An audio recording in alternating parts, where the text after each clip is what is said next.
Salut mec, bienvenue dans cette deuxième vidéo sur la nutrition dans laquelle on va voir ensemble comment mettre en place techniquement ton plan alimentaire afin d'atteindre tes objectifs en termes de prise de muscle et de perte de gras. Dans la première vidéo de cette série, j'avais d'abord introduit tous les macronutriments ainsi que leurs valeurs caloriques propres. Alors, petite précision, seuls les macronutriments contiennent des calories, ça veut dire qu'il n'y en a ni dans les vitamines, ni dans le sel ou les minéraux. Attention, ça ne veut pas non plus dire que tu dois te faire des bols de gravier ou des shots de sel pour te couper la faim. Maintenant qu'on a bien compris où on les trouve, c'est peut-être le moment d'en parler franchement, les calories. D'ailleurs, c'est quoi une calorie? Alors, une calorie, ou plutôt une kilocalorie, représente la quantité d'énergie nécessaire pour faire chauffer 1 kg d'eau de 1 degré Celsius. Alors ça va pas trop te servir au jour le jour.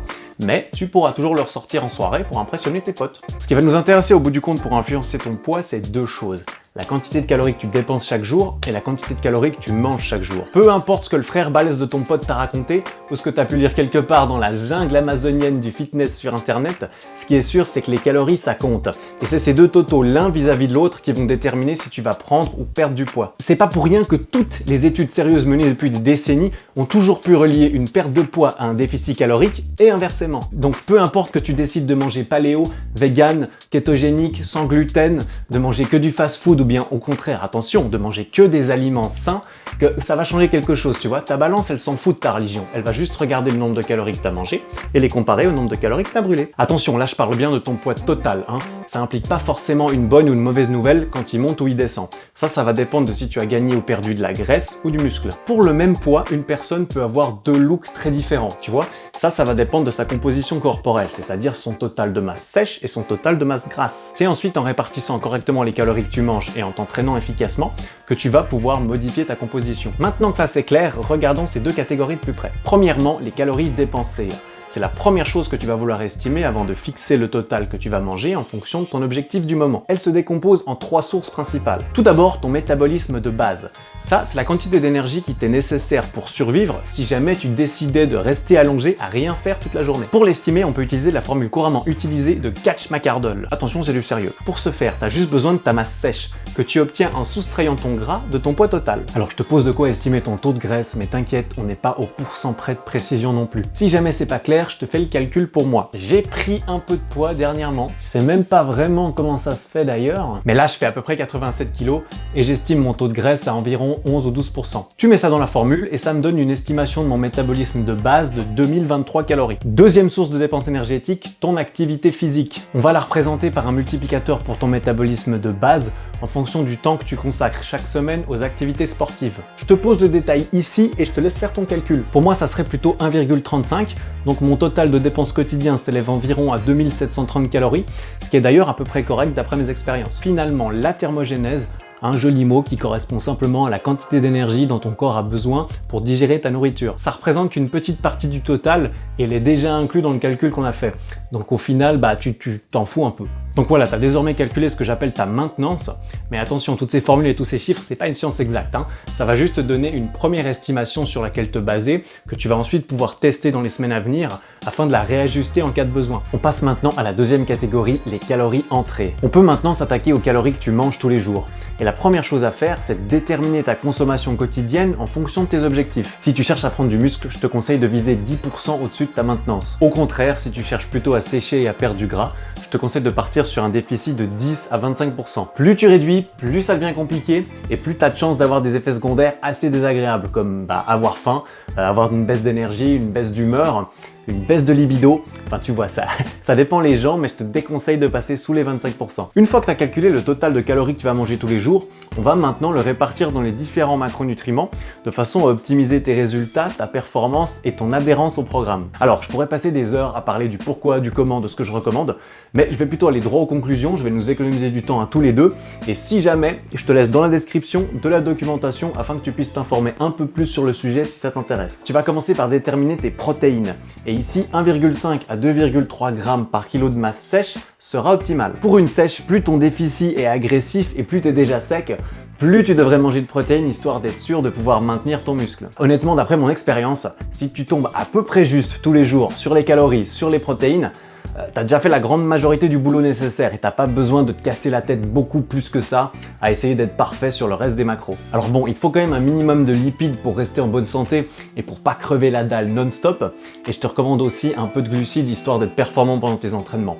Mais après, franchement, vas-y à tes préférences. Donc rapidement, tu calcules les lipides minimum qui équivalent à peu près à 0,7 g par kilo de masse sèche, et puis il va te rester une petite quantité de calories que tu vas pouvoir dépenser comme tu le préfères. Alors moi je te recommanderais de mettre beaucoup dans les glucides, mais franchement c'est toi qui vois. Une fois que tu as fixé ton minimum de protéines et de lipides, le but c'est que tu te rendes compte de toute la marge de manœuvre que tu as autour de ça, que tu te sentes pas privé de quoi que ce soit vu que c'est pas le cas, et que tu utilises cette marge pour maximiser ton adhérence, surtout si tu es en perte de graisse. Alors si jamais tu t'es perdu dans les calculs, je te les fais vite fait pour moi, histoire que tu comprennes. Donc je fais 87 kg, j'ai une maintenance à 2700 calories, et maintenant supposons que je veuille sécher. Perso, j'aime bien y aller assez agressivement sur mes sèches, déjà parce que maintenant j'en ai l'habitude, parce que comme ça dure moins longtemps, hein, c'est un bon avantage, mais surtout parce que au fil des années, j'ai appris comment faire pour bien le supporter. Donc je pars généralement sur un déficit de 25%, ce qui me donne à peu près 2000 calories par jour, ce qui est d'ailleurs exactement ce que je vise quand je suis réellement en train de sécher. Alors moi je vise plutôt vers les 2,2 g de protéines, ce qui me donne un objectif quotidien d'à peu près 170 g.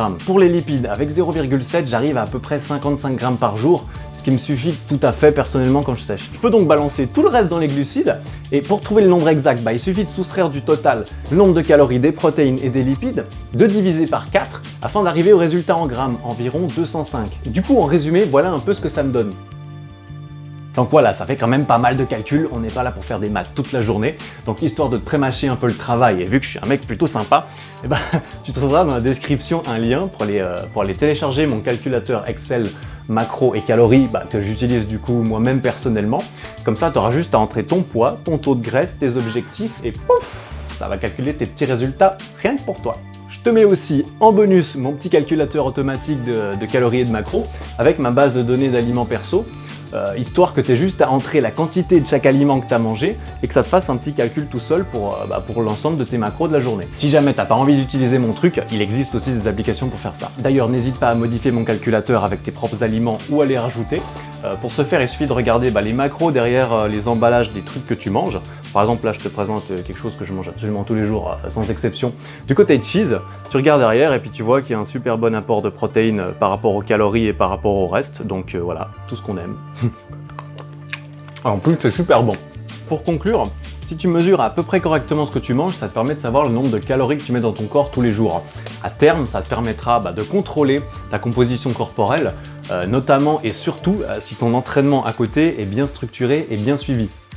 Alors oui, ça implique de compter les calories que tu manges, de peser tes trucs, c'est chiant quand c'est pas toi qui as préparé ta bouffe, etc. Ouais, je m'en fous partout, putain. Le con. Oh le con. Je m'en suis foutu partout, mec. J'en ai plein de frocs. Ça n'empêche, je te conseille quand même de compter tes calories pendant au moins 2 semaines, parce que ça te permettra de te familiariser un petit peu avec tous ces chiffres, et peut-être même de réévaluer un petit peu ce que tu manges habituellement. Notamment par exemple quand tu fais tes courses, ou que ta mère fait tes courses, ou ton père, hein, bien sûr. Personnellement, j'ai compté tout ça pendant à peu près 2 ans, alors je te conseille pas d'aller aussi loin que ça, tu vois, c'est juste que moi je suis un mec un peu obsédé comme ça, tu vois. Mais par contre maintenant ça me permet d'estimer à vue d'œil assez facilement ce qu'il y a dans ce que je mange, donc j'ai plus besoin de compter les calories. Je le fais quand même une fois par année, pendant ma petite sèche de printemps, histoire d'être sûr que ça soit vite fait bien fait. Merci beaucoup d'avoir regardé, j'espère que tu auras appris des choses pendant ces quelques minutes avec moi, et que peut-être ça t'aura donné envie de jeter un regard un peu critique sur ce que tu manges actuellement, afin de peut-être pouvoir y faire des améliorations. Tu sais comment me faire plaisir si cette vidéo t'a plu. Donc voilà, n'hésite pas à télécharger le calculateur Excel pour te simplifier la vie. Et puis si tu as d'autres questions, pose-les en commentaire plutôt qu'en message privé. Comme ça, déjà j'y réponds en priorité, et puis en plus peut-être que ça pourra aider plusieurs personnes. Je compte continuer cette série sur la nutrition, en parallèle des autres sujets que j'ai déjà abordés sur ma chaîne. Donc si tu veux rien rater, passe régulièrement. Allez, ciao. En plus c'est super bon. C'est super bon. C'est super bon. C'est super bon. C'est super bon. Ouais, j'en ai presque plus. M'en fous partout.